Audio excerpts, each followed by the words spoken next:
Oh Gott, wie war sie niedlich. Oh, morgen. Moin. Wie fühlen Sie sich? Ich bin ziemlich durcheinander. Hier, der Kaffee ist fertig. Trinken Sie den, solange Sie das noch können. Danke. Setzen Sie sich doch. Hier ist bald der Teufel los. Ich bin noch nie umgezogen. So schlimm habe ich mir das nicht vorgestellt. Naja. Was sich da so alles angesammelt hat. Ist nicht gerade ein Strandspaziergang. Milda, denken Sie, dass ich das Richtige tue? Tja, Dummerhafte Frage, was? die Welt wird sich auch morgen noch drehen. Sind Sie sicher, dass Sie zurechtkommen? Nun hören Sie auf, sich Sorgen um mich zu machen. Ich komme schon zurecht. Ich musste mir niemals Sorgen um Sie machen, nicht? Ich kann mich nicht erinnern, dass Sie in den ganzen 25 Jahren auch nur einmal mit einem Problem zu mir gekommen sind. Wenn das ein Problem gegeben hätte, hätte ich immer zu Ihnen kommen können. Das weiß ich. Ich sollte mich mal lieber ums Frühstück kümmern. Milda, wissen Sie, was mir am meisten fehlen wird? Ihre Gesellschaft. Sie sind eine sehr nette Frau, Frau Hartmann. Och. Tja, dann wollen wir mal. Hast du mich gesucht? Das habe ich tatsächlich. War in Mildas Zimmer. Was hast du da denn gemacht, Vater? Ich wollte mit ihr über meine Blumen reden. Ich lasse ja alle Blumen hier, weißt du? Ich weiß, Vater. Bis auf das Usambara-Veilchen. Die beste Blume, die ich jemals hatte. Ich habe sie jetzt über 2 Jahre. Die hat nie aufgehört zu blühen. Einfach 2-mal in der Woche Wasser geben. Die blüht. Du guck dir bloß mal diese Schönheit an. Wunderschön, Vater. Milda? Ja, Können Sie Vater was zum Frühstück machen? aber klar doch. Ich mache Ihnen ein paar Pfannkuchen, Alfred. Danke, meine Liebe. Weißt du, ich bewundere viele Sachen an Milda, aber ihre Pfannkuchen stehen ganz oben auf meiner Liste. Sie ist immer so kregel. Ich weiß nicht, wo sie das hernimmt. Ich habe die ganzen Jahre nicht rausgefunden, wie alt sie wohl ist, aber sie muss wohl so um und bei 60 sein. Meinst du nicht auch? Weiß ich nicht. Ihr Körper sieht mir nach 50 aus. Woher weißt du das? Hab sie unter der Dusche gesehen. Wann? Weiß ich nicht mehr. Das ist, glaube ich, noch nicht so lange her. Und du hast hingeguckt. Natürlich. Wie viele Chancen werde ich denn noch kriegen, splitternackte Frauen anzugucken? Und? Was hat sie gesagt? Sie sagte, ist jetzt vielleicht nicht so günstig, über ihre Blumen zu reden. Also, Genau, das hat sie gesagt. dann ist das auch noch nicht so lange her. Konnte sie auch gut verstehen. Sie war nicht grob oder so. Wilder bitte nie grob. Naja, dann habe ich mich einen Augenblick später vorsichtig zurückgezogen. Du, da ist das ein Baum. Was? Sieht aus, als wäre da was Lebendiges oben in den großen Baum. Das ist ja merkwürdig. Das sieht fast aus wie ein Mensch. Hast du deine Brille auf, Vater? Ja, natürlich. Nee, ich muss sie irgendwo hingelegt haben. Dann such sie lieber, solange du noch kannst. Die Umzugsfirma kann jeden Augenblick hier sein. Und dann gibt es hier ein Mordsdurcheinander. Ja, darum wollte ich mit dir reden, ehe das zu spät ist. Zu spät für was? Du, die Sache ist die, ich habe mir das überlegt. Ich glaube nicht, dass wir nach Anklam ziehen sollen. Oh, Vater, die Umzugsfirma ist unterwegs. Ich habe da jetzt keine Zeit, noch drüber zu reden. Wenn du so darüber denkst. Dann kann ich ja ebenso gut Fußball gucken. Was? Du willst hier jetzt Fußball gucken, während wir umziehen? Das könnte meine letzte Saison sein, du. Ist gut, ist gut. Das tut mir leid, dass ich dich so angeblafft habe. Also, lass uns reden. Geh mal ein bisschen weg, ich sehe nichts. Aber machst du das bitte kurz? Gut. Warum ziehen wir dahin? Das habe ich dir doch schon gesagt. Erinnerst du dich nicht? Du behandelst mich nicht wie ein Schwachsinnigen, Barbara. Natürlich erinnere ich mich. Gut,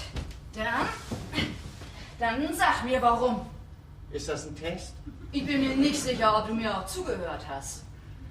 Eine alte Freundin von dir ist nach der Wende nach MacPom gezogen. Jetzt hat sie sich gerade scheiden lassen. Sie ist eine wunderbare Geschäftsfrau und du bist eine wunderbare Köchin. Also macht ihr ein Anklam-Lokal auf.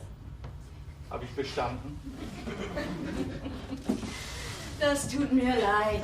Das stimmt irgendwas nicht mit dem Bild. Die Spieler sehen ganz undeutlich aus. Da ist überhaupt kein Bild, Vater. Milda hat die Antenne wohl schon rausgezogen. Nee, ich glaube, der braucht einfach länger, um warm zu werden. Wir ziehen um, Vater.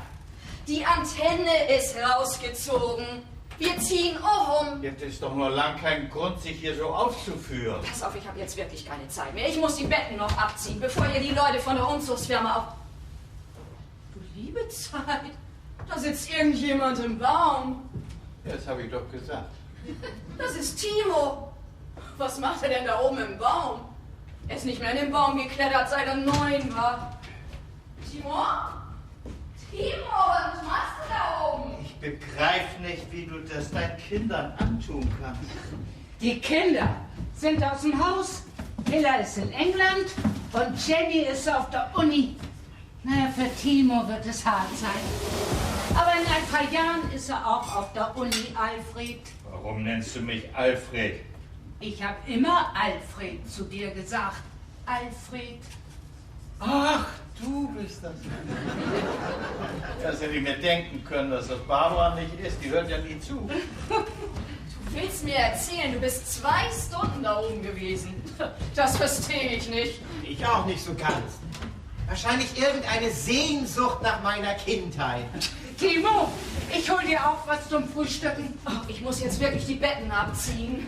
Die Kinder sollten immer noch einen Platz haben, zu dem sie nach Hause kommen können, weißt du? Sie werden einen Platz haben, zu dem Sie nach Hause kommen können, Vater. Ah ja, da in der Walachei am Codex Mundi. Opa, ich wollte dich da bei einer Sache mal um Rat fragen. Ja? Was für eine Sache ist das denn? Sex. Sex? Da klingelt was bei mir. Gib mir einen kleinen Moment, da kann ich mich da gleich wieder dran erinnern. Opa, nun mach keine Witze, ich meine das ernst. Gut, das macht dir ja wohl nichts aus, wenn wir was essen und Fußball gucken, während wir miteinander reden. In meinem Alter wird die Zeit knapp, darum versuche ich immer 3 Sachen zu gleicher Zeit zu machen. Der braucht seine Zeit, um warm zu werden. Nun, schieß los. Opa, wann hast du deine Unschuld verloren? Am 3. Januar 1937, nachmittags um 5.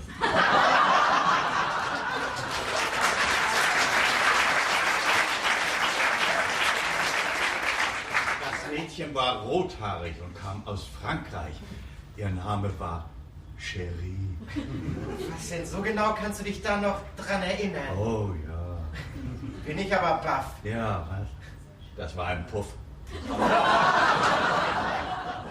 Was? Mein erstes Mal. Ja, nun. Nicht die beste Art und Weise, den ersten Schritt in die Wunderwelt der Frauen zu tun, aber das waren ja andere Zeiten damals. Ne? Was wolltest du wissen? Ach, also wenn nun ein Mensch...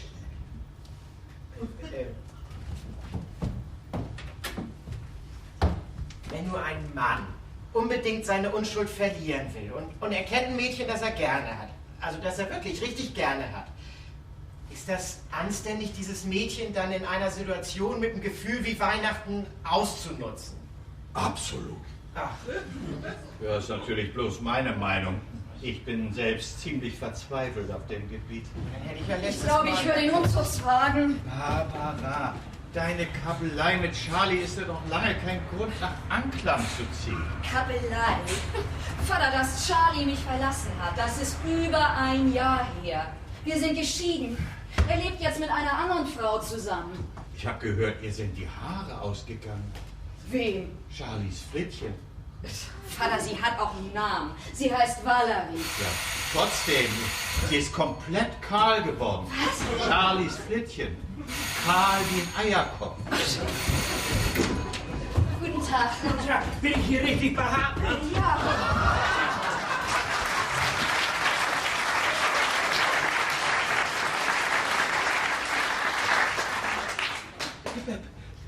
Petersen, Harry, Umzüge. Stimmt was nicht? Diese Treppe, die bringt einen schon um. Das sind doch bloß 3 Stufen. Ja, aber für einen Mann in meinem Alter nicht. Kann ich mich für einen Augenblick irgendwo hinsetzen? Ja, Ja, natürlich, da. ja danke.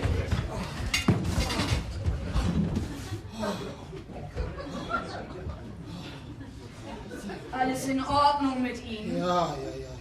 Mein Herz, das jagt. Wahrscheinlich die Sorge, nicht? Die Sorge? Ja, ich habe immer Angst, dass wir das richtige Haus nicht finden. Ja. Das rast man so. Wollen Sie mal hören? Ja, vielleicht hat es ja nichts zu bedeuten, nicht? Bei meiner Statur, da muss man das schon ein bisschen ernst nehmen, nicht? Haben Sie nicht ein Glas Wasser für mich? Ja, natürlich. Timo, würdest du für Herrn... Petersen, Harry. Petersen, ein Glas Wasser? Aber klar. Danke. Ich bin gleich wieder in Ordnung. Sobald ich Luft geholt habe, legen wir los. Ja. Habe ich schon wieder Farbe im Gesicht? Hier, bitte. Ja, danke, mein Johnny. Ja, mein Sohn Johnny fährt gerade den Möbelwagen rückwärts in Einfahrung. Was denn mit dem großen Wagen in die kleine Einfahrt? Na, das schafft er nie. Der hat mehr Courage als ich. Courage? Na ja, das ist ein Mordwagen. Ich kann mir das nicht mit angucken. Nicht in meinem Alter. Aber ich guck mir das mal an. Hier, Herr Petersen, wie viele Mann sind Sie? Los, Johnny und ich. Was? Bloß Sie beide? Ja, und Bruno, für den Fall, dass er nüchtern wird. Nüchtern wird? Ja, normalerweise wäre er das. Also, ich sag mir, wir können eigentlich sicher mit ihm rechnen. Nicht? Ich habe gedacht, dass er seine Dunität mittlerweile ausgeschlafen hat, aber er braucht wohl noch ein paar Stunden.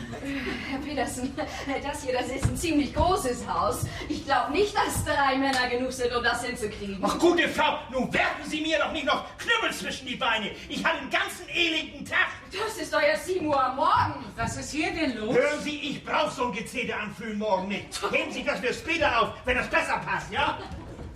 Wann ist das? Naja, so zwischen 3 und 4 heute Nachmittag. Wenn Sie mir die Chance gegeben hätten, meine Rede zu halten, dann hätten Sie das gewusst. Was denn für eine Rede? Ja, das ist nun nicht die rechte Zeit. Das tut mir leid, dass ich Sie eben so angebrüllt habe. Sie scheinen eine nette Frau zu sein. Wissen Sie, das ist so, dass ich in der letzten Zeit nichts essen konnte. Und das macht mich immer so knatterig, verstehen Sie? Ja, das tut mir ja auch leid für Sie, Herr Petersen. Aber sehen Sie, wir haben eine Menge schwere Möbel. Wir haben zum Beispiel im ersten Stock ein Klavier. Klavier? Ja. Sie machen sich Sorgen um Klavier? Ja. Sie wollen von mir was über Tragkommoden hören? Sie wollen was über Krabbelkisten hören? Ich habe mein ganzes Leben noch kein Klavier verloren. Oh, das schlägt aber schnell. Ich brauche eine Pause. Oh, ja, danke. Herr Petersen!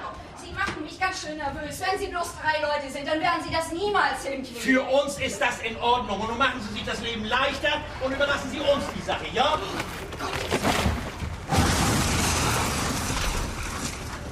Was war das? Nein. Nicht schon wieder.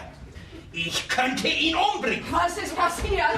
Der Möbelwagen ist rückwärts in das Carportdach gekracht. Was? Die ganze Einfahrt liegt voller Oh Holz. mein Gott! Mögen Sie Blumen? Doch, ab und zu mal. Hier, dieses Usambara-Veilchen. Blüht immer. Bloß 2-mal die Woche gießen, das blüht. Ist es wahr? Ist wahrscheinlich nicht so schlimm, wie sich das angehört hat. Warum bist du rückwärts in das Carportdach gefahren? Konntest du nicht gucken, wo du hinfährst? Dösige Frage. Ach nee, aber rückwärts in das Carport fahren, das ist nicht dösig, was? Behalt deine Hände bei dir oder ich verpass dir eine. Da warte ich schon lange drauf, Du führst dich hier auf wie ein Bekloppter. Sollst deine Gottverdammt Hände wegnehmen! Ich brech dir den Arm, wenn du nicht aufhörst. Geht ihm gleich wieder gut, beste Frau. Er ist nur ein bisschen übernervös. Alles klar jetzt, Max? Du sollst mich entfliehen lassen! Ja, entschuldigen Sie wegen dem Carport, aber ich glaube, das stimmt irgendwas mit der Kupplung nicht. Naja, für gewöhnlich fährt Bruno, aber ich traue ihm nicht, wenn er Eheprobleme hat. Tja, könnten wir denn nun vielleicht bitte anfangen? Ja, klar, gar kein Problem. Johnny, geh mal nach oben, kontrolliere, was das hier zu tun gibt. Ist gut. I like to be in America. Okay, by me in America. Everything's free in America. Falls my feet in America.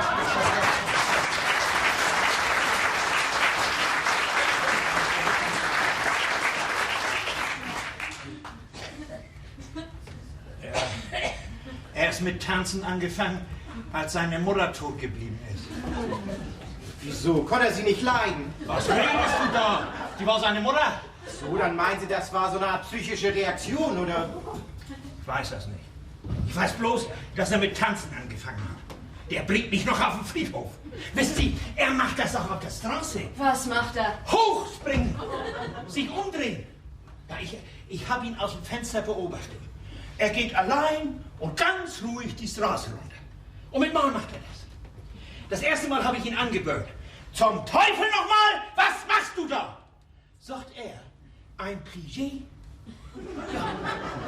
Glauben Sie, das ist einfach, ein Kind zu haben, was in der Nachbarschaft rumplié? Kinder, wa?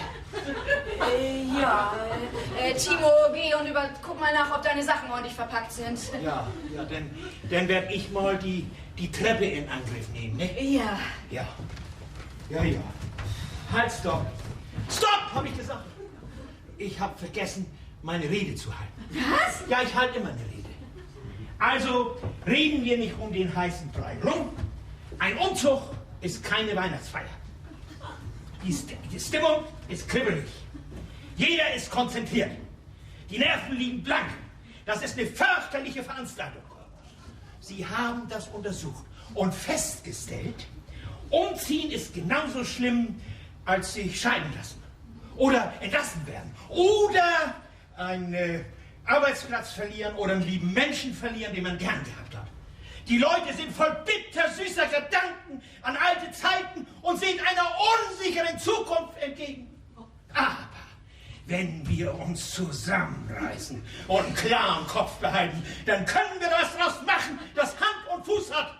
So, und nun viel Glück und Gott stehe uns bei.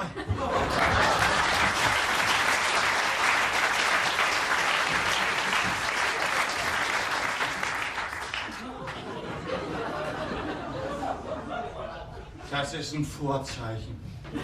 Ein Vorzeichen? Wir sollen nicht umziehen. Gott hat uns einen Klapskalli geschickt. Vater, das ist kein Vorzeichen. Ich nehme an, dass Charlies Flittchen kahl geworden ist. Das hältst du auch für kein Vorzeichen. Was? Ach, Vater, du übertreibst. Überhaupt nicht. Sie musste sich eine Zyste aus dem Dötz schneiden lassen. Vorsichtig, Johnny, hier sind Treppenstufen. Ja, Vater, ich sehe das. Dafür mussten sie ihr den Dötz kahl rasieren. Kahl wie ein Eierkopf. Wir reden gerade über das Flittchen von ihrem Mann. Vater, das ist jetzt nicht die rechte Zeit, um darüber zu reden. Ich versuch doch bloß dir klarzumachen, dass du jetzt viel bessere Chancen hast. Stellen Sie das mal lieber ab. Wir sind uns doch gar nicht sicher, ob wir umziehen. Nee, hören Sie nicht auf ihn. Machen Sie einfach weiter, ja? Ja, auch gut. Komm, Johnny. Ja. Ich habe ja nie gedacht, dass sie so toll wäre, um was mit ihr anzufangen. Aber jetzt ist sie eine Katastrophe. Vater, würdest du bitte aufhören, vor fremden Leuten darüber zu reden, während wir umziehen?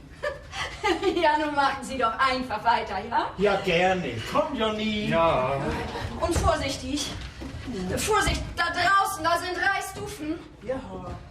Barbara, jeder Mann hat ein paar Flittchen in seinem Leben. Sogar ich.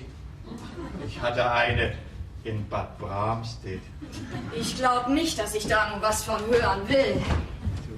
Bruno geht das schon wieder viel besser. Was? Ja, er packt gleich wieder an. Oh, gut. Deine Mutter hat Wind davon gekriegt. Die hat ihr Leben lang kein Wort darüber gesagt, aber ich habe das gemerkt. Aber sie hat sich nicht einfach umgedreht und aufgegeben, so wie du. Nee. Als ich nach Bad Oldesloe gefahren bin, hat sie dafür gesorgt, dass sie dabei war. Wieso? Weil ich da mein Flittchen hatte. Ich war ein reisender Handelsvertreter. Hast du nicht zugehört? Ich denke, deine Freundin war in Bad Bramstedt. Ja, wahrscheinlich.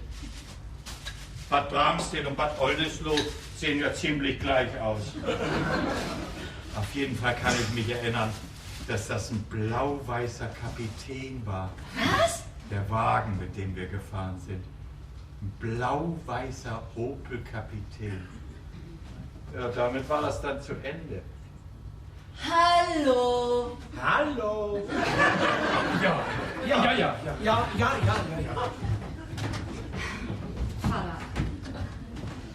Vater, das war nicht dasselbe wie bei Charlie. Charlie hat sein ganzes Leben umgekrempelt. Wo ist der Unterschied, du? Ich wäre um ein Haar nach Bad Bramstedt gezogen. Barbara, du musst den Grog trinken, solange er heiß ist. Was? Solange ihr keine Haare wachsen. Vater, unsere Eheprobleme, die haben nichts mit Valerie zu tun. Wer ist denn Valerie? Charlie sein Flittchen. So, das heißt, du willst wirklich umziehen? Ja, natürlich. Aha.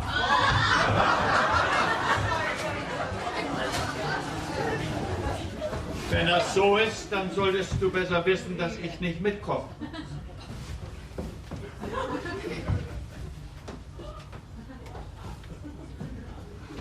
Rechne nicht mit mir in Anklam.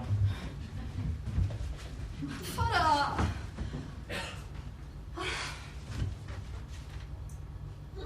Auf was warten Sie? Ja, auf wen sollen wir hören? Auf mich.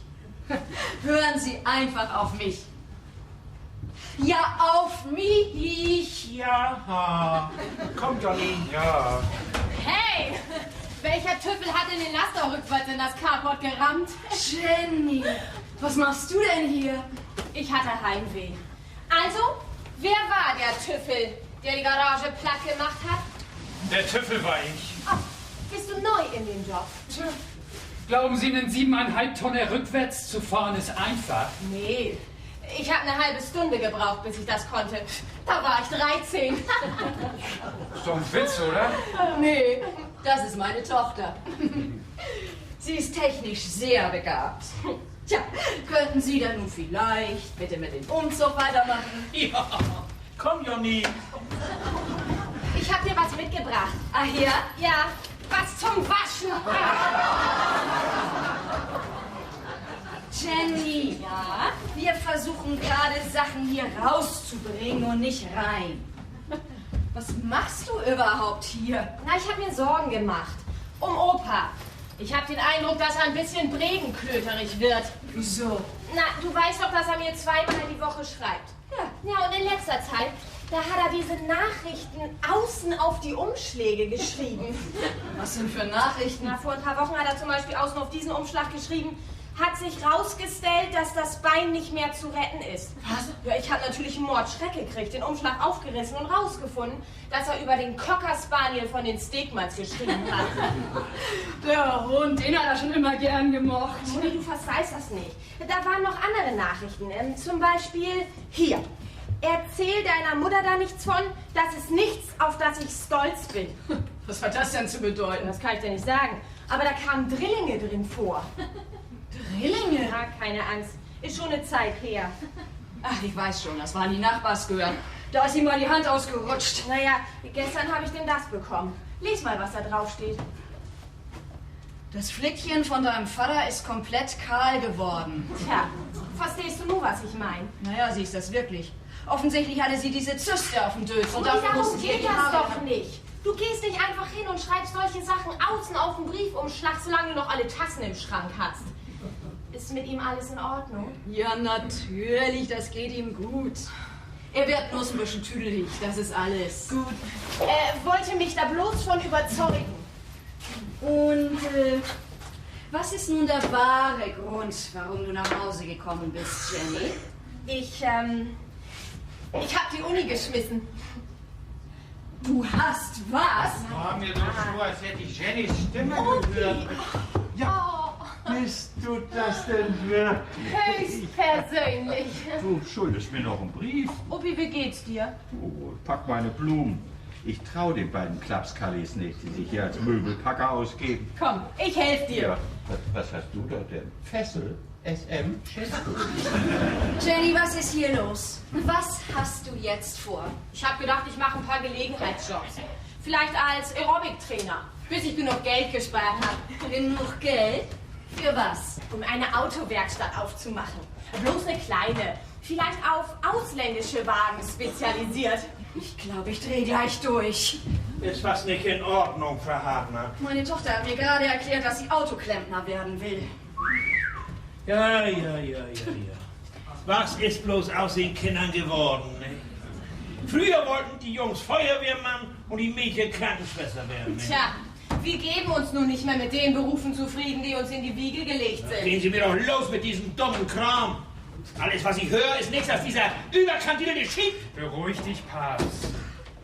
Mein Vater ist ziemlich altmodisch. Soll das heißen, ich bin altmodisch, bloß weil ich alles so mache, wie das sein sollte?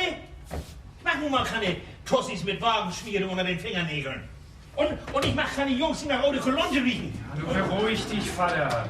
Sonst kriegst du noch einen Herzinfarkt. Ich krieg keinen Herzinfarkt. Wenn ich jetzt irgendwas kriege, dann ist das ein ganz altmodischer Herzschlag.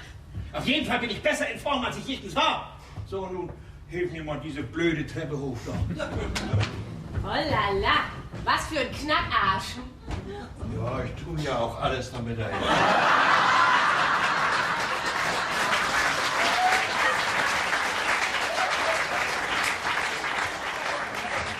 Nicht deiner Opa. Jenny, wo genau planst du das alles zu machen? Ich habe gedacht, ich komme nach Anklam und wohne bei dir. Da ist kein Raum für dich in Anklam. Kann mein Zimmer haben, ich komme nicht mit. Vater, nun sei doch vernünftig. Wo willst du denn hin, wenn du nicht mit uns kommst? Weiß ich ja noch nicht. Vielleicht setze ich mich einfach bei den Nachbarn in den Garten und da warte ich dann, bis Winter wird und dann habe ich Frost an den Hacken. Kommen vielleicht noch die Drillinge von den Nachbarn und hauen mir einen über den Dötz. Das langt jetzt, Vater. Ja. Du hast mir nicht gesagt, dass Vater hier ist. Der ist auch nicht da. Aber er hat doch gerade Klavier gespielt. Er muss doch hier sein. Nee, das kann ja gar nicht angehen. Ist er schon den ganzen Tag hier? Das weiß ich doch nicht. Ich guck mal nach. Jenny! Vater! Ich hab doch gesagt, er kommt zurück. Gerade noch zur rechten Zeit. Guck mal, wen ich gefunden habe. Wo kommst du her? Aus dem Gästezimmer. Und wann bist du gekommen? Heute Nacht um 4. Und wie bist du hier reingekommen? Hat Timo dich reingelassen? Ich habe immer noch einen Schlüssel. Du hast...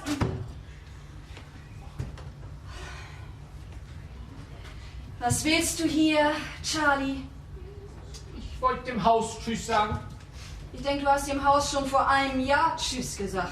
Nee, meine Familie war ja noch hier und so war mir das Haus immer noch... My home is my castle, ein Schloss, zu dem ich immer noch den Schlüssel habe. Und ich habe gedacht, du hättest dies Kapitel von deinem Leben schon längst abgeschlossen. Hat irgendjemand Bruno gesehen?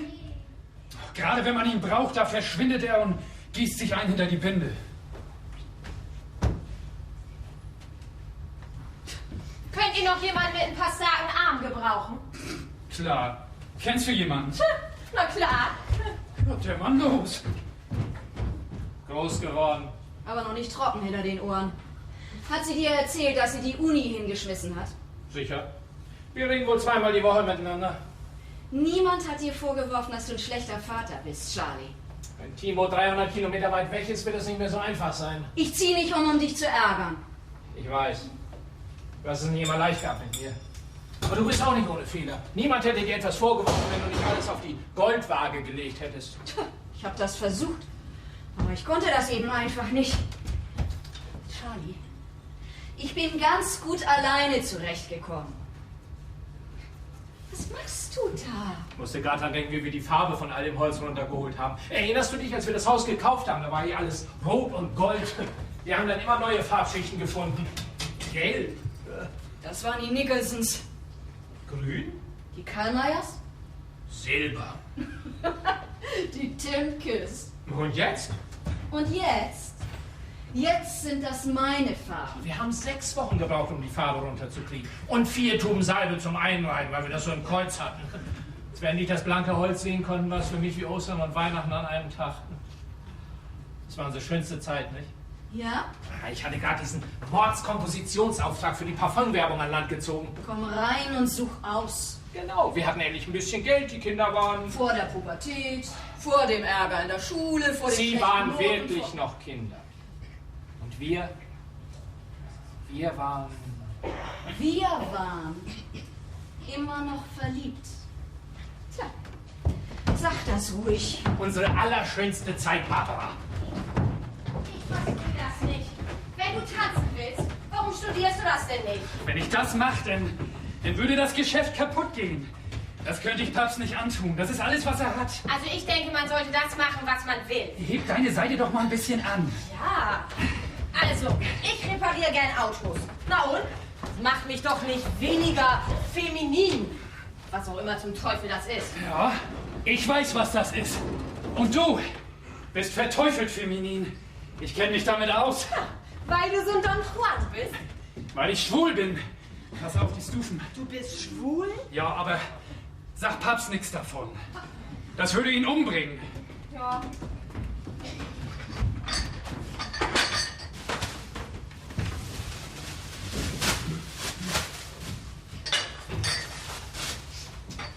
Sieht so aus, als könntest du etwas Hilfe gebrauchen. Soll ich hier bleiben und dir ein bisschen zur Hand gehen? Nicht nötig, Charlie. Das brauchst du nicht. Doch, ich brauche das, um es mir anders zu überlegen. Sieh mal, wir haben hier schöne Zeiten gehabt, an die wir zurückdenken können. Aber die Erinnerungen sind undeutlich geworden. Meine Schuld. Ich habe gedacht, wir könnten sie retten. Und wie machen wir das, Charlie? Über das, was war, Gras wachsen lassen. Ja? Wenn du das kannst, dann will ich das versuchen.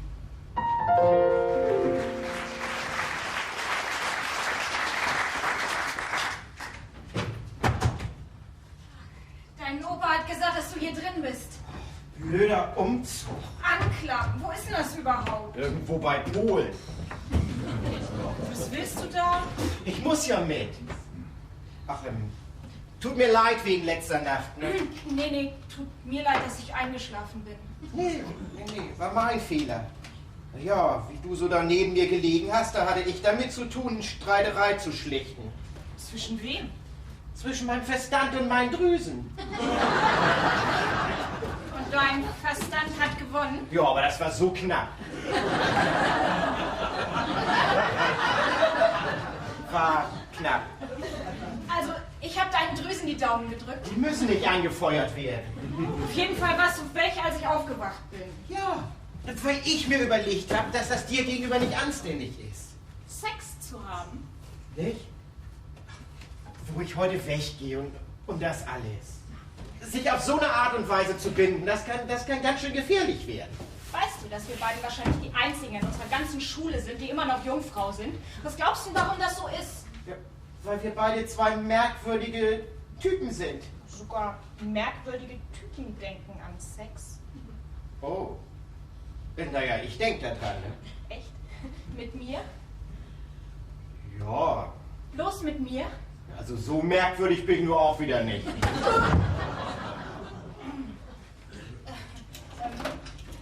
Wie lange denkst du da denn schon so dran? So mit mir? 10 Jahre? Du hast mich sexy gefunden, als ich 7 war? Ich weiß nicht, wahrscheinlich. Ach, ich hab dich einfach gerne gehabt. Warum? Weil du mich zum Lachen gebracht hast. Du hast echt komisch ausgesehen. Und warum magst du mich jetzt? Aus denselben Gründen.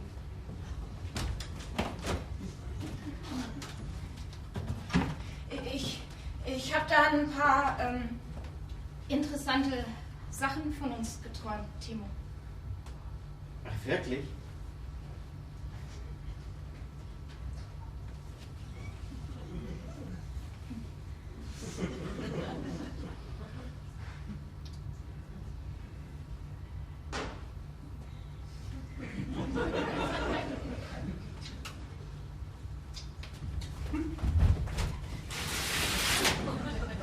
Isa?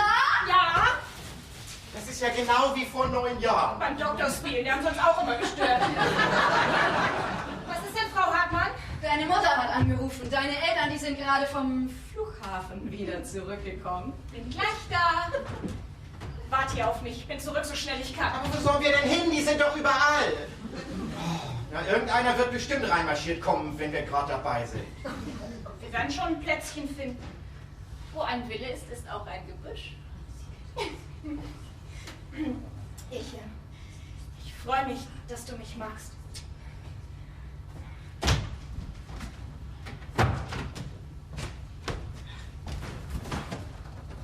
Tschüss, Kinderzeit.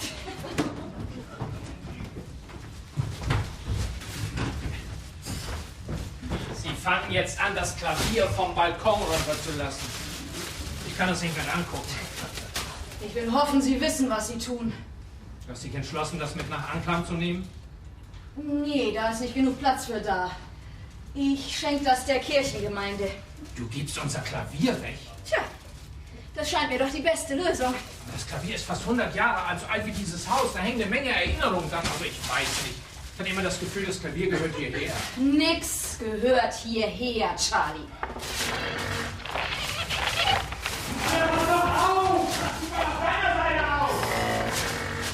Haben wir nicht ein paar wunderbare Stunden drumherum gehabt? Das ist bloß ein Klavier. Beziehen den Romantiker in dir. Du hast immer gesagt, der Romantiker in mir sei eine meiner verlockendsten Eigenschaften. Tja, ich habe mich vertan. Nicht mehr so verlockend. Oh doch. Aber du bist nie wirklich ein Romantiker gewesen, oder? Nicht? Wenigstens hast du das fertiggebracht, hier rauszustiefeln, ohne dich umzugucken. Ich war ein bisschen verrückt, Barbara. Hab ich dich verrückt gemacht? Tut mir leid. Wie geht Valerie das? Ist sie immer noch kahl? Was? Vater hat mir das erzählt. Wahrscheinlich geht's ihr gut. Wahrscheinlich? Wir sind vor 3 Wochen auseinandergegangen. Warum? Valerie war nicht die Antwort. Was ist die Antwort, Charlie? Das weiß ich nicht. Fang gar nicht an, die Fragen zu stellen.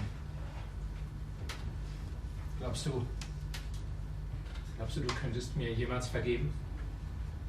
Tut mir leid wegen dem Klavier, aber ich hatte keine andere Wahl. Mutti, hier will jemand was von dir. Guten Tag, Frau Hartmann. Ach, guten Tag, Herr Kreuser. Herr Kreuser, darf ich Ihnen meinen Ex-Mann Charlie vorstellen? Charlie, das ist Herr Kreuser, Immobilienmakler. Ob Grundstück, Wohnung oder Häuser ist stets gut bedient von Friedrich Kreuser. Guten Tag. Tja, dann nehmen Sie doch Platz. Bitte. Ja, vielen Dank. Was kann ich für Sie tun? Also, wir brauchen nur noch Ihren Friedrich Wilhelm. Ach ja. Hier. Hier. Hier. Und Ihr Kürzel da, wo die Kreuze sind. Also, ich will Ihnen die Wahrheit sagen. Ich war mir nie sicher, ob dieser Tag kommen würde. Ne? Ich meine, so eine verwinkelte Klitsche an den Mann zu bringen, das ist nicht so einfach. Allein das viele Holz. Ja und? Ja, die Leute wollen kein Holz. Heutzutage muss das modern sein. Neue Materialien, um die man sich nicht groß kümmern muss. Ne? Vergessen Sie nicht, Ihr Kürzel da an die geänderten Stellen zu machen. Ja. Die Leute wollen Bad und WC. Ja, haben wir doch. Ja, Bad und WC, das funktioniert. Ja, das funktioniert doch. Ja, wenn man mit der Zange an den Boiler klopft. Ja, aber dann geht das. Na, das war ein hartes Stück Arbeit, kann ich Ihnen sagen. Aber ich habe nicht aufgegeben und mir was einfallen lassen. Darum geht das auf dem Immobilienmarkt. Nicht aufgeben und sich was einfallen lassen. Na, ich will hoffen, die Familie, die hier einzieht, wird hier genauso glücklich, wie wir es waren. Familie, wir verkaufen nicht eine Familie. Muss ich hier auch unterschreiben? Ganz recht, gnädige Frau. Wir verkaufen an eine Baufirma. Hat Ihre Ex-Frau Ihnen das nicht erzählt? Wieso sollte sich denn eine Baufirma für dieses Haus interessieren? Ja, die interessieren sich nicht für das Haus, die interessieren sich bloß für das Grundstück. Herr Kreuser. Sie werden das Haus abreißen und hier Eigentumswohnungen bauen. Mein Gott, du willst unser Haus an eine Baufirma verkaufen. Was ist los? Mutti will unser Haus an jemanden verkaufen, der das abreißen will. Nee, das glaube ich nicht. Ja, was bleibt mir denn anderes über? Mutti, das Warum? kannst du doch Das ist nicht doch machen. kein Sie hört doch mal alle zu und seid ruhig. Glaubt ihr denn, ich will, dass das Haus abgerissen wird? Aber Herr Kreuser hat über ein Jahr lang versucht, das zu verkaufen. Und wir hatten nicht einen einzigen Interessenten. Sie hat recht, nicht einen einzigen Interessenten. Die Leute wollen was Modernes. Ja, was hätte ich also tun sollen? Sie wollen glatte Wände, 4 Ecken und nicht so viel Holz. Hier sitzen bleiben und zugucken, wie um mich herum alles verfällt. Genau, die Leute wollen nicht diesen altmodischen Kram. Sie wollen wie... Könnt ihr die alle, Barbara und mich bitte mal für einen Augenblick allein lassen? Ja, seid so gut. Hier. Herr Häuser, Häuser. Ich würde gerne mit Barbara unter 4 Augen reden, ja? Wollen Sie nicht lieber erstmal den Vertrag Das kann sie nachher, wenn sie dann noch will. Machen Sie mal erstmal einen kleinen Spaziergang, ja? Na gut. Aber Sie wissen ja, ohne Vorvertrag kein Notartermin. Und ohne Notartermin kann der Kaufvertrag immer noch platzen. Ja, das wissen wir.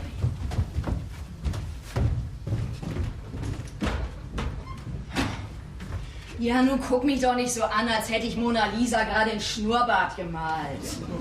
Ich mach das Haus genauso gern wie du. Vielleicht sogar noch mehr. Warum dann? Weil ich mein Leben weiterleben muss. Verstehst du das denn nicht? Hier ist kein Leben mehr für mich. Und die Zeit, die läuft. Ich brauche eine Zukunft. Selbst wenn das bedeutet, unsere Vergangenheit kaputt zu machen? Hör mal zu. Das hier, das ist mein Haus. Und da Auf kann ich dem mit machen, Papier, weiter nichts. Nach meinem Gefühl habe ich auch einen Anteil daran. Ich hänge an dem Haus. Willst du das kaufen? Ich verkauf dir das. Für denselben Preis. Du weißt genau, dass ich nicht so viel Geld habe. Hast du eine andere Lösung, Charlie? Wenn ja, dann würde ich sie gern hören. Das glaube ich einfach nicht.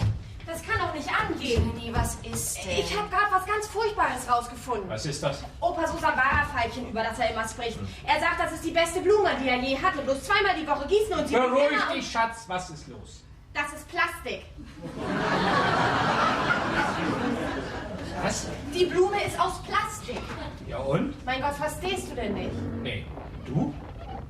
Das heißt, er wird senil, Charlie. Oh mein Gott. Was machst du denn da, Vater? Halt weg! Was war das?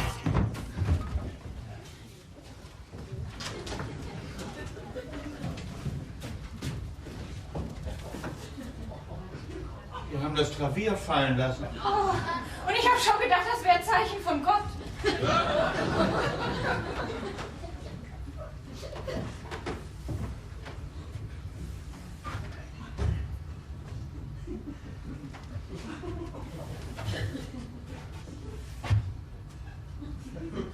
Ich habe das Klavier fallen lassen. Ja.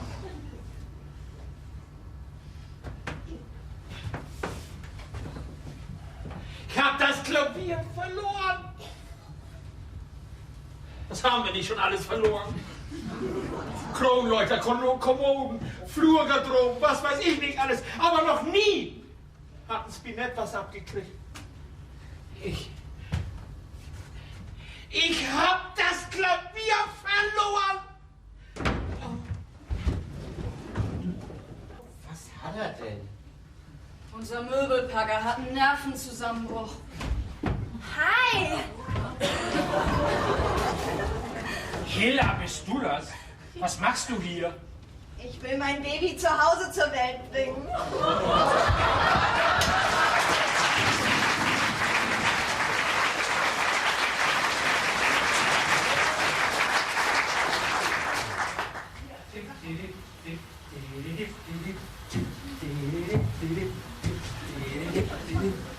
I'm singing in the rain, just singing in the rain. What a glorious feeling. Oh, Frau Hartmann, ich hab Sie gar nicht gesehen. Ja, na, wie geht's Ihnen? Wie es mir geht? Mein Chefmöbelpacker hatte gerade einen Nervenzusammenbruch und liegt nun wie ein Walfisch, der an Land gespült worden ist, auf dem Boden. Ruhig gestellt mit 2 Pillen, die ihm meine Tochter gegeben hat, die mit den verrückten Haaren, die plötzlich nach Hause gekommen ist, in ziemlich anderen Umständen. Und mit der unpasslichen Nachricht, dass sie ihr Kind hier in diesem Haus zur Welt bringen und aufziehen will. Was heißt in ziemlich anderen Umständen? Sie ist hochschwanger. Sie sagen das. Meine andere Tochter, Jenny, Uni-Abbrecherin, die immer nur auf die helle Seite vom Leben guckt, die versucht gerade den Möbelwagen zu reparieren und plant eine Zukunft als Tankwart. Mein Ex-Mann Charlie, ein Mann, der plötzlich geht und dann wieder kommt, der ist mit sich selbst uneinig, während unser Sohn Timo versucht, seine galoppierenden Hormone zu zähmen. Habe ich an alle gedacht? Ach nee. Wie ich gerade gemerkt habe, hat mein Vater einen Wettlauf gegen die Zeit angefangen, den er niemals gewinnen kann.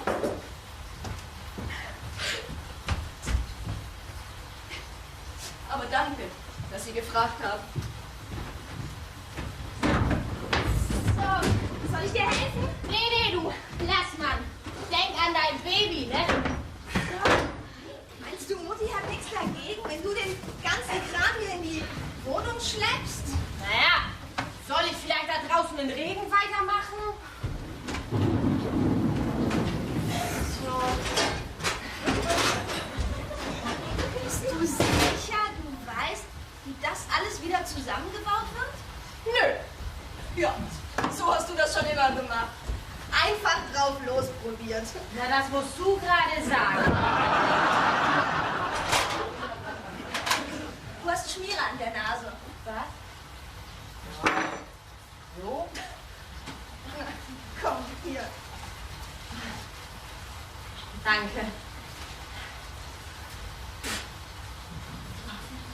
Gut so? Besser. Hier. Und magst du mir erklären, warum du hier so aufkreuzt? Oh, das ist nur so ein Übergang. Ich denke sogar schon dran, das wieder rauszuwaschen. Ich meine nicht deine Haare, Hilla. Ich meine dein Leben. Nee, meinst du nicht. Du meinst meine Schwangerschaft. Also, Was ist passiert? Ich hatte das einfach bloß satt, nett und gut zu sein. aber das gibt doch keinen Sinn. Tja, vielleicht nicht für dich. Du konntest ja immer alles ausprobieren, was du wolltest und bist damit durchgekommen. Du nicht? Ich? Ich war die Gute. Na, das hätte es nicht sein müssen. Du bist als Erste zur Welt gekommen. Alle anderen Rollen waren noch nicht vergeben. Ich habe mir die verkehrte ausgesucht.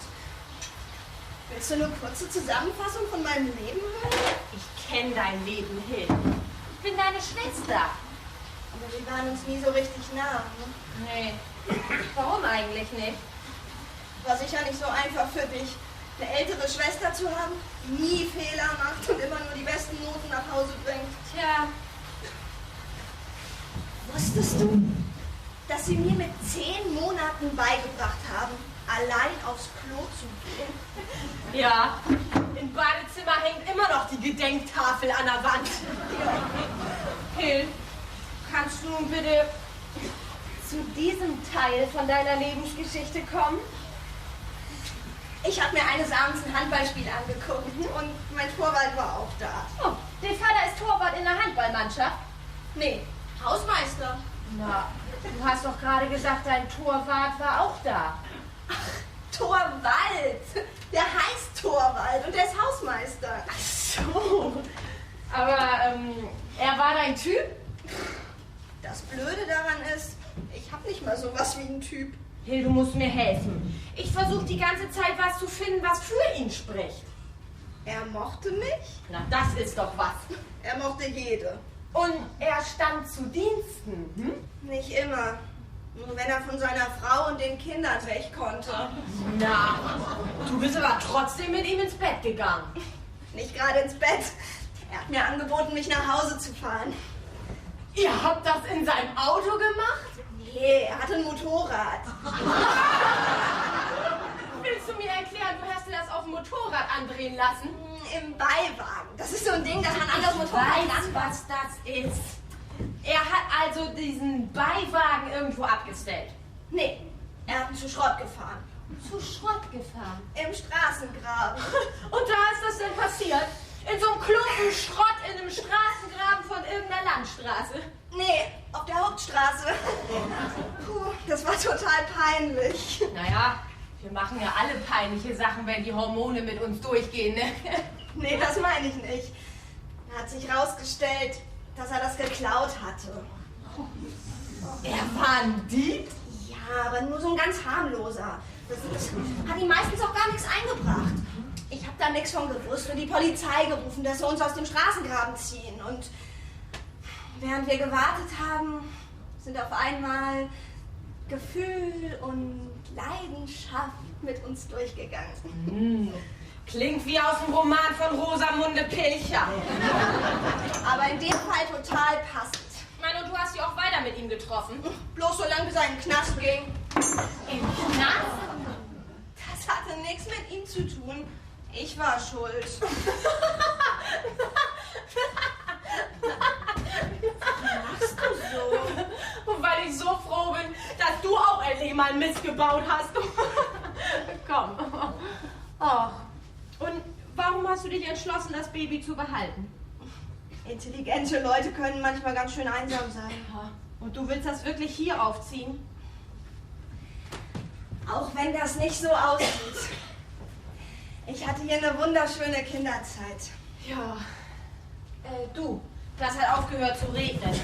Naja, vielleicht soll ich da doch lieber wieder mit nach draußen gehen, ne? So. Jetzt komm, ich helfe dir. So, vorsichtig, vorsichtig.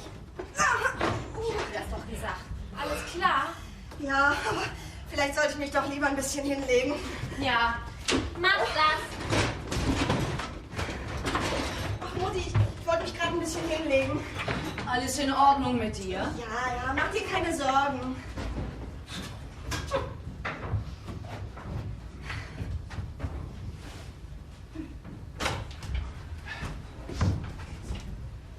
Du packst weiter? Ich weiß nicht, was ich anders tun soll. Du kennst mich. Wenn ich Zweifel habe, dann muss ich was zu tun haben. Und im Augenblick, da habe ich Zweifel. Da gibt es eine Lösung. Ein doppelter Selbstmordpakt. Wir essen so viel von Melas Hefekuchen, bis wir platzen. Immer nur Witze parat, anstatt die Sache so zu nehmen, wie sie ist. Was erwartest du? Ich habe eine Tochter, die gute mit den 2 Doktortiteln, die hier als Nina Hagen-Verschnitt auftaucht und im 7. Monat schwanger ist. Immer achten. Sie hat die Fluggesellschaft angelogen. Hilla hat gelogen? Hast du mit ihr darüber geredet? Nee. Oh, wir haben uns umarmt, geherzt und geküsst, aber du weißt ja, ich versuche diesen Sentimentalitäten aus dem Weg zu gehen, wenn nicht 10 Geigen dazu wimmern. Ich erinnere mich. Was ist mit uns passiert, mein Stackel? Denk mal scharf nach, dann wird dir das vielleicht wieder einfallen. Ich meine nicht Valerie. Was ist mit uns passiert?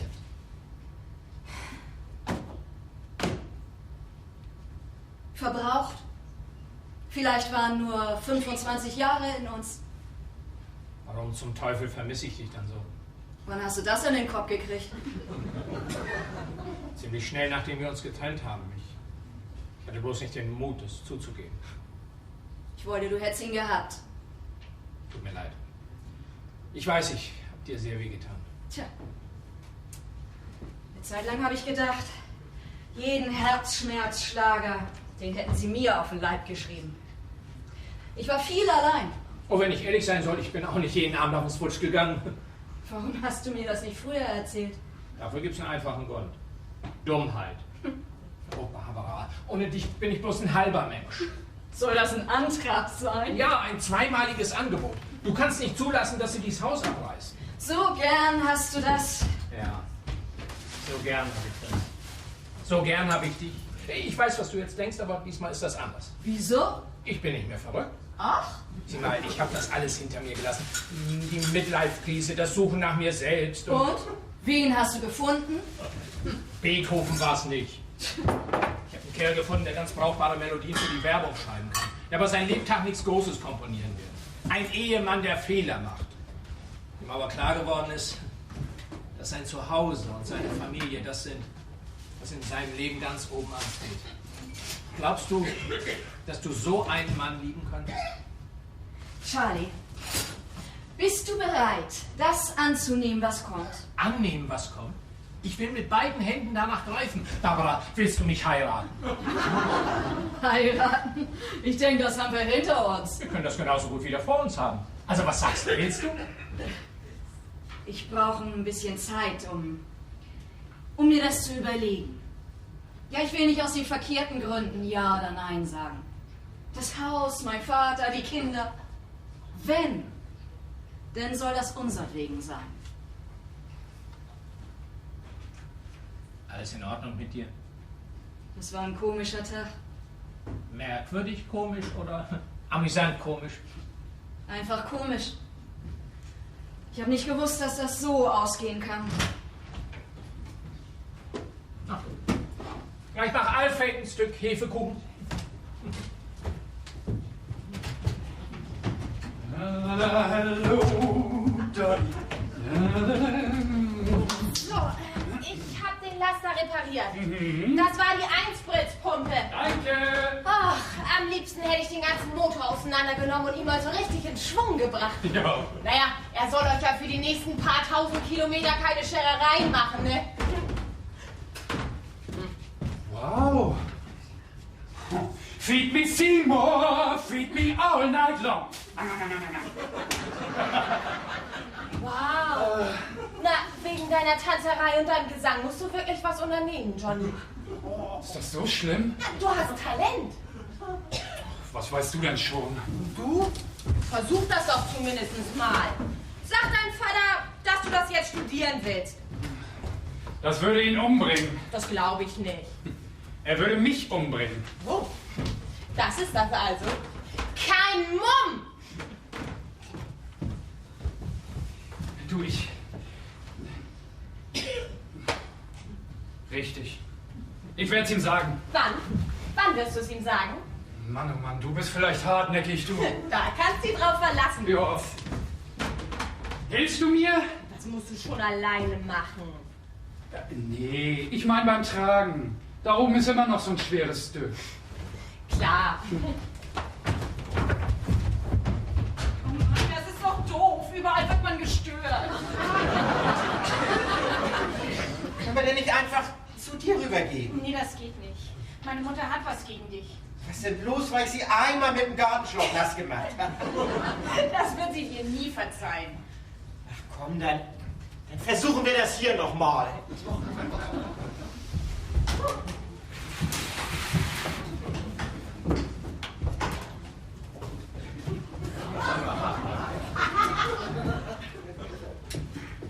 Barbara. Barbara.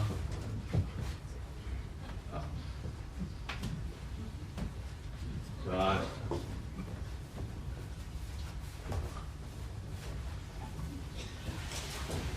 er. Da bist du.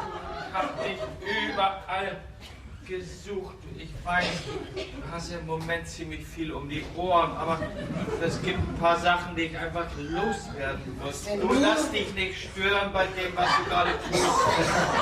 Hör mir einfach zu. Barbara, es geht um meine Blumen. Opa, Mutti ist nicht hier. Was? Ach, du bist das. Leser, was machst du denn hier? Ja, packen. Sie hilft mir packen, meine Sachen packen. Packen. Aha. Ich habe deine Mutter gesucht. Tut mir leid. War wohl ein bisschen daneben. Barbara. Barbara. Timo? Ja? Mach dir die Hose zu. Was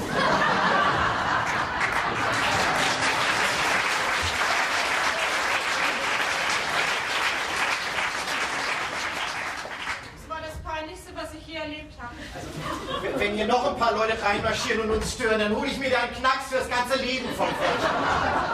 Vielleicht versucht ja auch irgendjemand was zu sagen. Oh, du meinst Gott? Nee, ich meine, jetzt gibt es bloß noch eine Stelle, wo wir das nicht versucht haben. In deinem Zimmer? Nee, das geht nicht. Wieso nicht? Das ist voll bis unter das Dach. Hast du deine Sachen denn noch nicht gepackt? Nee, da ist alles drin, was nicht mit nach Anklam soll. Und wo hast du die letzten Tage geschlafen? Erker auf der Liege. Ja, was ist denn nun? Kommst mit? Aber wo wollen wir denn hin? Das soll die Überraschung sein. Brauchst du eigentlich Licht? Bei was? Dabei. Nee, ich weiß ja, wie du aussiehst. Barbara. Barbara. Barbara.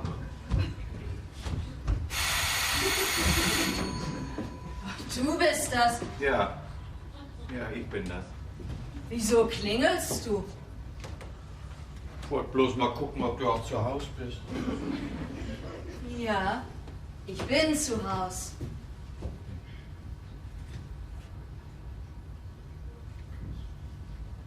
Leben ist schon merkwürdig, ne? Ja, das ist merkwürdig. Milda hat mir erzählt, dass du das mit dem Usambara-Pfeilchen rausgekriegt hast. Ja, ist das nicht komisch, was man heutzutage alles aus Plastik machen kann? Ja. Ja, ich weiß, wie du dich fühlst, Barbara. Wirklich? Hat mir ja auch ziemlich umgehauen. Ich verstehe nicht ganz. Du hast das gewusst, dass das aus Plastik ist? Nee, bis gestern nicht. Oder war das vorgestern? Bis ich gemerkt habe, dass das blöde Ding überhaupt nicht duftet.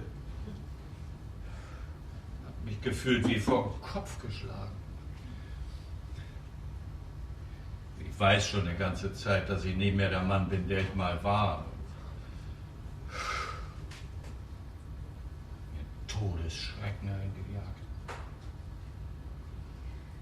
Ist das der Grund, Vater, warum du mit mal beschlossen hast, nicht mit nach Anklam zu kommen? Hier mit den ganzen Fußspuren aus meinem Leben um mich rum wäre ich vielleicht fähig, eine Zeit lang durchzuschummeln, ohne eine zu große Last zu sein. Aber da draußen hätte ich doch keine Chance mehr.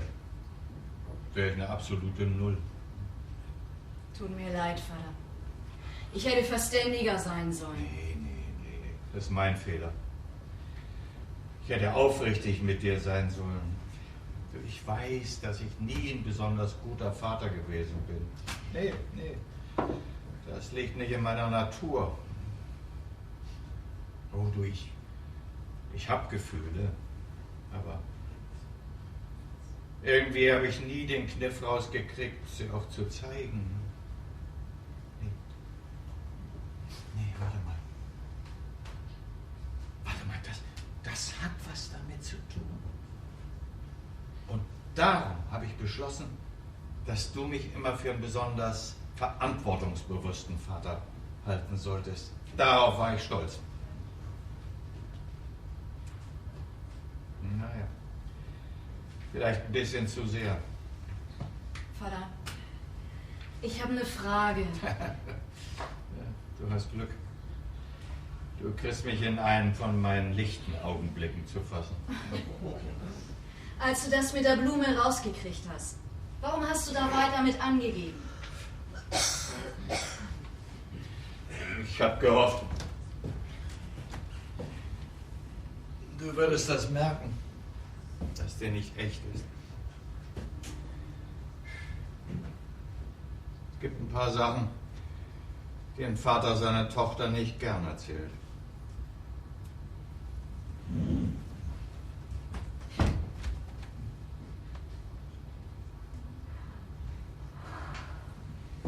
Ich habe alle, die was wollten, in der Küche abgefüttert.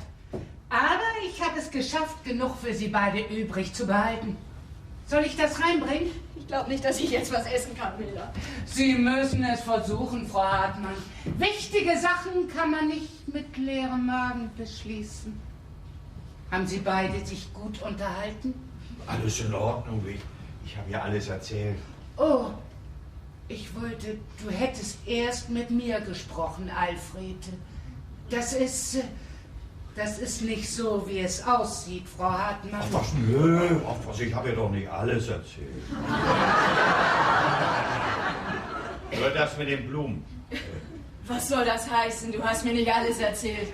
Ja, es gibt noch einen Grund, warum ich nicht umziehen will. Alfred, das ist vielleicht nicht der richtige Augenblick. Doch, das ist meine Liebe. Das ist Milda. Milda? Ja, ich verstehe nicht ganz.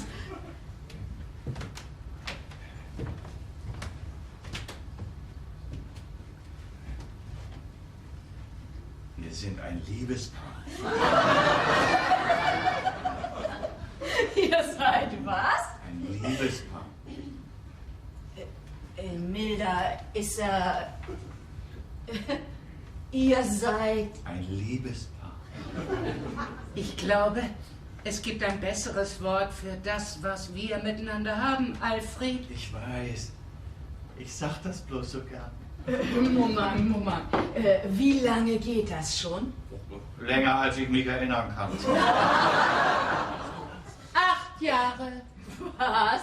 8 Jahre? Das fing als Freundschaft an und hat sich dann ganz langsam zu was anderem entwickelt. Zu was anderem? Natürlich spielt Sex nicht mehr die große Rolle. Jetzt geht es mehr um Geselligkeit. Hast du denn nie was geahnt? Nee, nie. Es kam dir mein Benehmen nicht merkwürdig vor? Merkwürdig, wieso? Ja, hast du dich denn nie gefragt, warum ich kein Rendezvous hatte? Ich weiß, wie Sie sich fühlen müssen, Frau Hartmann. Ich meine, wir wissen, dass wir ganz verschieden sind. Ja, natürlich ist Milda recht viel jünger als ich. Ich meine, wir haben uns alles genau überlegt. Wir sind ja keine Kinder mehr. Aber die Liebe geht über allen Verstand. Das war nicht bloß das Klavier. So, von den Stufen. Passen Sie auf, Herr Pedersen. Das war nicht bloß das Klavier. Sie sollen wissen, das war nicht bloß das Klavier, was mich umgehauen hat. Ach, nicht? Nee. Das war, weil sie die Trittbretter an den Autos abgeschafft haben. Vater, vielleicht solltest du dich wieder hinlegen. Ach Junge, ich bin schon in Ordnung. Mann. Ich glaube, ich sollte hier was erklären. Nicht?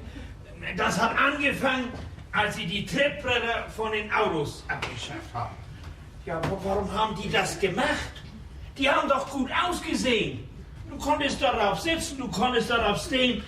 Verstehen Sie, was ich damit sagen will? Dass die Autos früher besser waren? Ich will damit sagen, dass früher alles besser war. Ja, ich weiß. Später werden die jungen Leute von heute auch sagen, dass früher alles besser war. Vielleicht war das gar nicht besser, vielleicht war das bloß anders. Ach, heute läuft alles viel fixer. Und ich laufe immer langsamer. Ich komme da einfach nicht mehr hinterher. Ich und ein Klavier fallen lassen. Das ist als wenn Baryschnikow eine prima Ballerina fallen lässt. Was? Ja. Oder als wenn die Queen einen Staatsempfang gibt und dann auf einmal fällt ihr die Krone vom Dötz.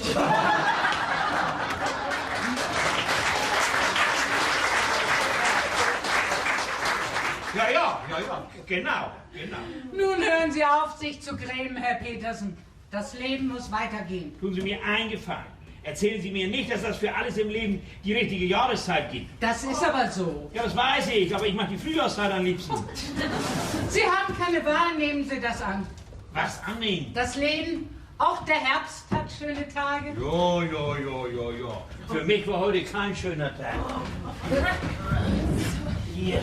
Na los, das ist deine Chance. Was denn jetzt? Ein Text oder gar nicht. Herr Pedersen, Ihr Sohn möchte Ihnen was sagen. Na, was ist denn, Johnny? Ja, Vater, ich will aus dem Geschäft aussteigen. Ich will tanzen und singen. Ja, wenn das ist, was du wirklich willst, dann mach das doch.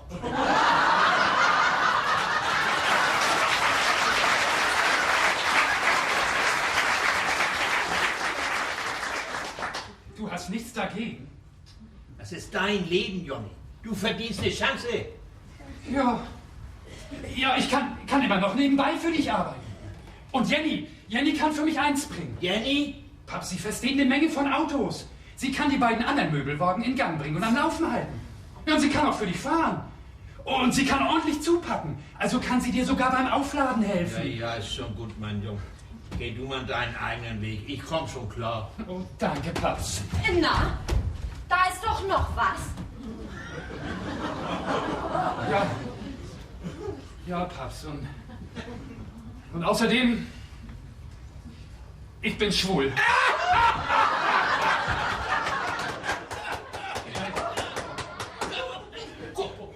Kuchenkrümel! Glaubst du, ich hab das nicht gewusst?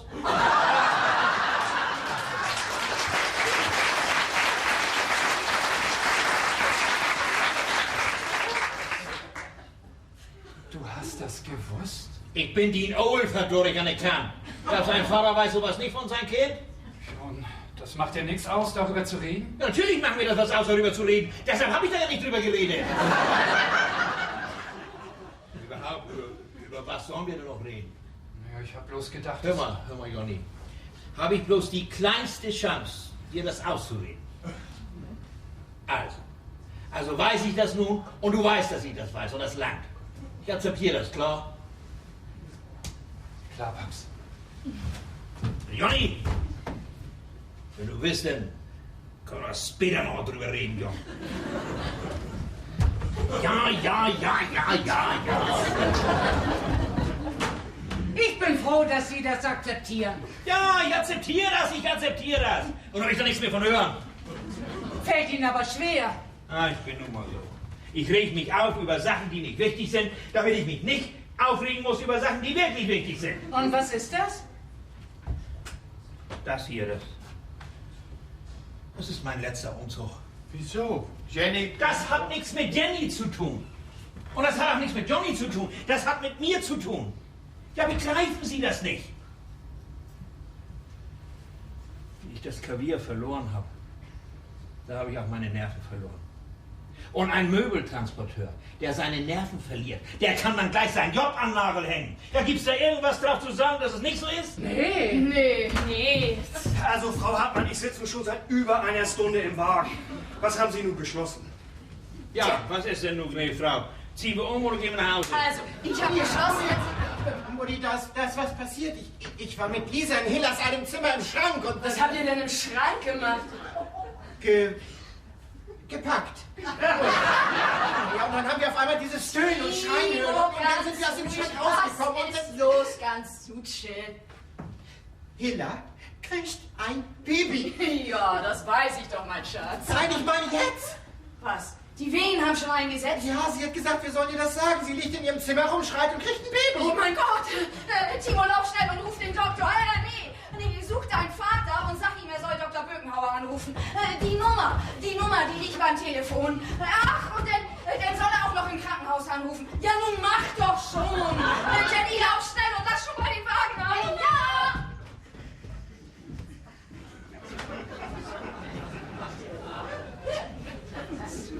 Haben Sie schon mal ein Baby zur Welt gebracht, Milda? Nur unter Narkose. Packen Sie lieber ein paar saubere Handtücher aus. Man kann nie wissen. Und heißes Wasser. Wir brauchen heißes Wasser. Ja. Wieso kennen Sie sich da so mit aus? Ehe ich mit der Möbelpackerei angefangen habe, war ich Busfahrer. Busfahrer? Ja. Richtiger gesagt, Nachtbusfahrer. Das verstehe ich nicht. Nachtbusse, das sind Busse, die fahren bloß nachts, wenn andere Busse nicht mehr fahren.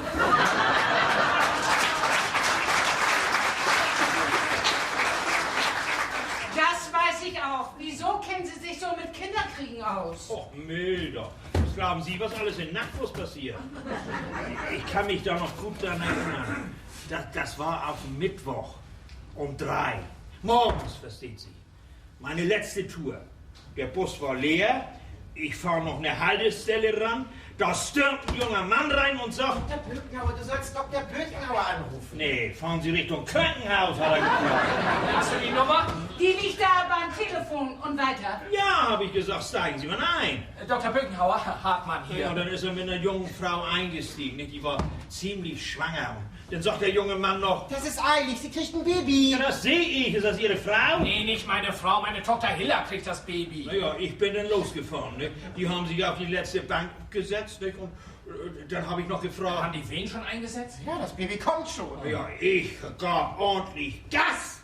Und da bölken sie von hinten. Die Fruchtblase ist geplatzt! Was? Ich steig in die Eisen, rechts ran. Und dann habe ich den Warnblinker angemacht. Ich soll sie ins Krankenhaus bringen. Das ging nicht mehr, zu spät. Das ist zu spät. Sie sind ja ein schöner Doktor. Ich bin Busfahrer. Und was haben Sie getan? Ach, Milda, da war nicht mehr viel zu tun. Der kleine Kopf war ja schon zu sehen. Nicht? Naja, ich habe dann Mutter Gripsch gespielt und dann habe ich den kleinen Wurm auf die Welt geholt. Donnerwetter! Ja.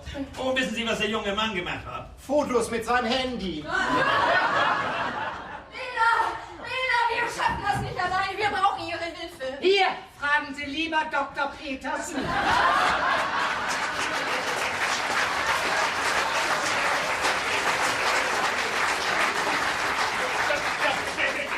Das geht nicht. Das ist Jahren her. Das kann ich nicht. Nun ist keine Zeit, sich wie eine hysterische Jungfrau aufzuführen. Bitte, Herr Dr. Petersen, bitte. Nee.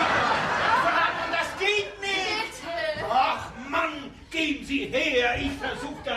Werden Sie das auch schaffen? Doch, ganz ruhig, Frau Hartmann. Alles wird gut. Wirklich? Ja, ich habe in meinem ganzen Leben noch kein Baby fallen lassen.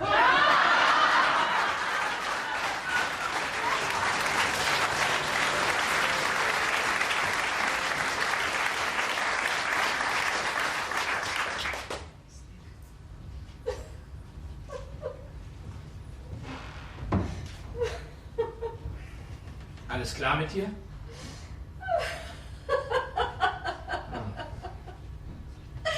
Ich denke da gerade drüber nach, wie viel Trinkgeld du einem gibst, der dir einen gesunden Enkelsohn auf die Welt geholt hat. Ich denke, ihn zum Patenonkel zu machen, ist mehr als genug.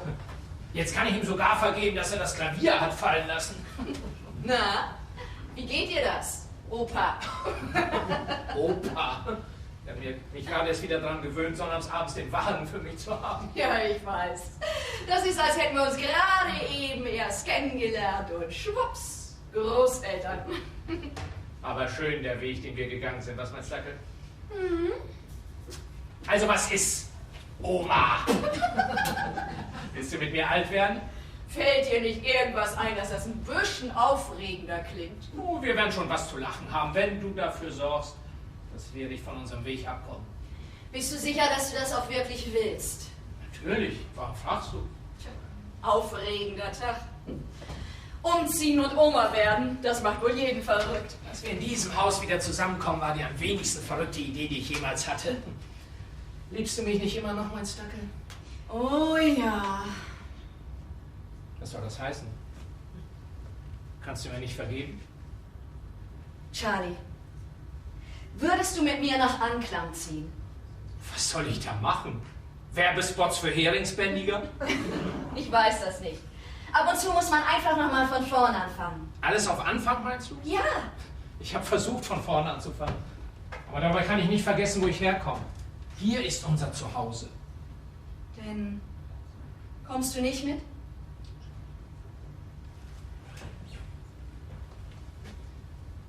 Tut mir leid, Schatz, das kann ich nicht. Tja, das ist zu schade. Das war's? Ja, ich fürchte ja. Barbara, warum willst du dir das antun? Vertrau mir, ich war da draußen, ich hab's hinter mir. Ich weiß, aber ich muss das einfach versuchen. Warum? Ich muss einmal versuchen, meinen eigenen Weg zu gehen. Darf ich dich in einem Jahr nochmal fragen? Los, wenn ich dich nicht zuerst frage.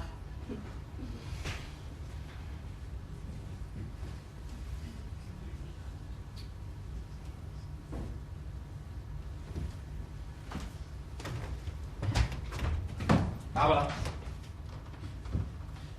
vergiss nicht, wie sehr ich dich liebe. Ich warte auf deinen Anruf.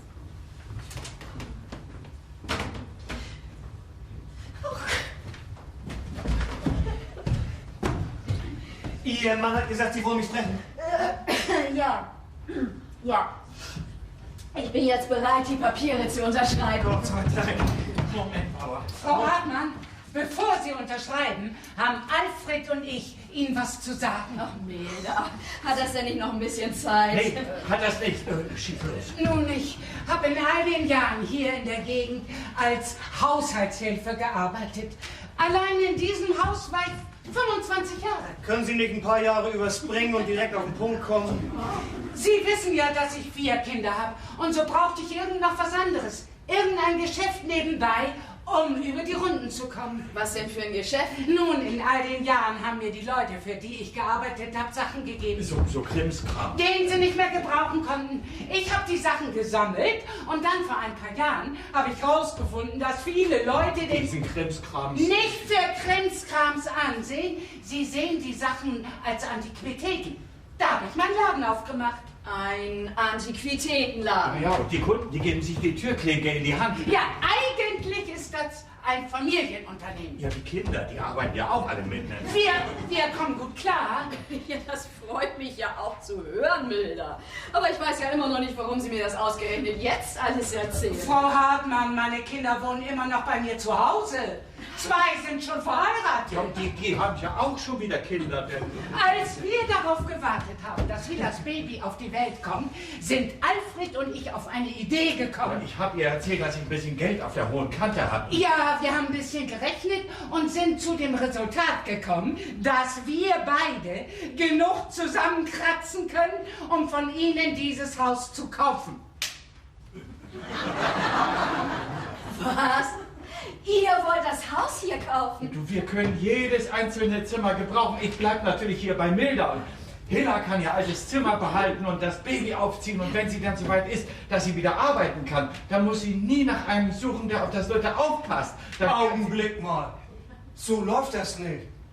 Ich habe den Auftrag, das Haus zu verkaufen. Sie können das nicht so einfach unter der Hand verditschen. Sie sollen Ihre Provision natürlich haben. Wenn das so ist. Barbara, was sagst du dazu? Frau Hartmann, wir warten. Was ist denn du, Hü oder Hot? Hü! Lass rollen! Kommen Sie, wir machen das klar.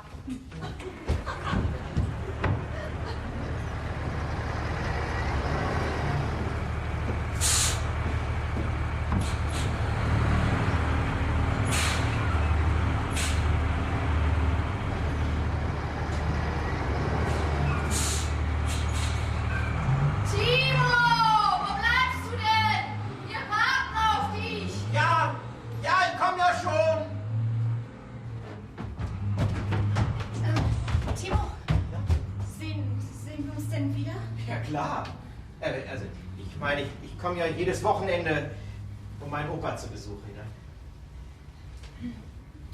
Ne? Das war schön. Nee, war wunderschön.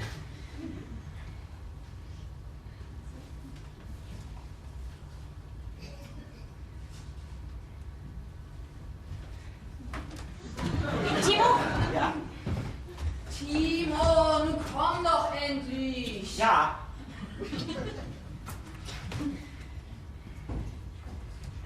Tschüss.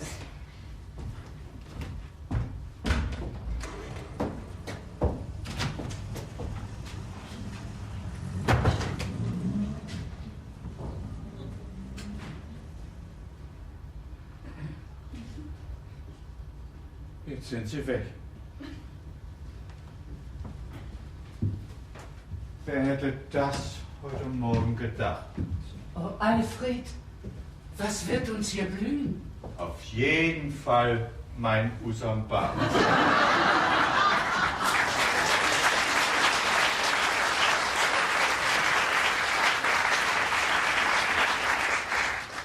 Ja, das blüht immer.